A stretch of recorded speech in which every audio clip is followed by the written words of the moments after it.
Hi guys. So आज ना आपण वडापाव बनवूया. ओके.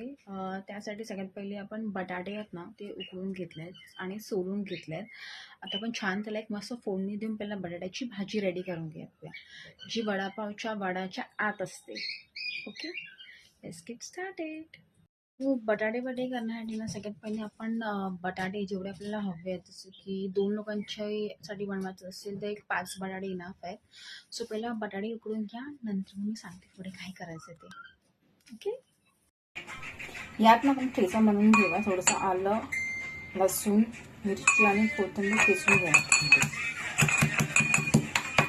आता आपण फक्त फोडणी लावूया. आपले पोटॅटो जे उकडून झाले आता फक्त ती साल काढून घेऊया. वडापावसाठी बघा इथे मस्तपैकी आपला पोटॅटो स्मॅश करून घेतलाय मी ऑलरेडी.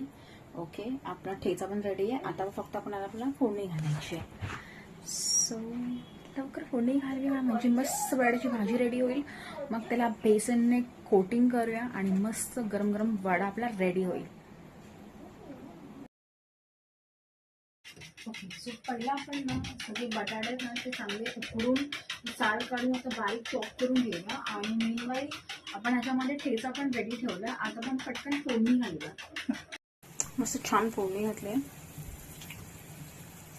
आता आपण वडे मिक्स करून हळद आणि मीठ घालू. लास्ट बट नॉट लिस्ट मस्त छान आपली कोथिंबीर त्यामध्ये जाईल आणि आपली वड्याची भाजी रेडी आहे.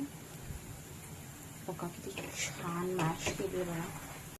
सो मस्त बॅटर आपण बघा लावून घेतलं. आता फक्त आपण फ्राय करतोय आणि बघा किती छान आपले वडा रेडी आलाय वडापावसाठी. मस्त चटणी करून घेऊया. ओके. Hi guys. सो आपले वडे बघा मस्त तळून फ्राय झालेले आहे. ओके. देन आपली ही लाल चटणी पण मस्त रेडी झालेली आहे. आता आपण पावामध्ये टाकून मस्त वडापावचा आस्वाद घेऊया.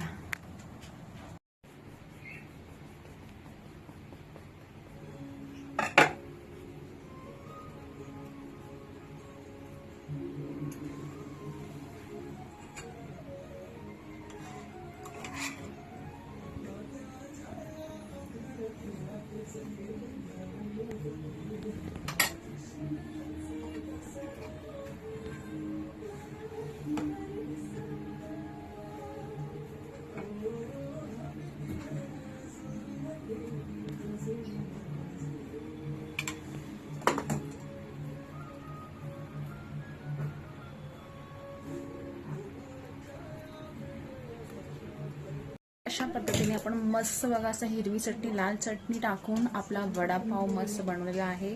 मिरची सोबत एन्जॉय करा अँड आनंद घ्या वडापावचा, घरगुती वडापावचा. मस्त किती बघा छान असा मस्त दिसतंय लाल आणि हिरवी चटणी टाकून.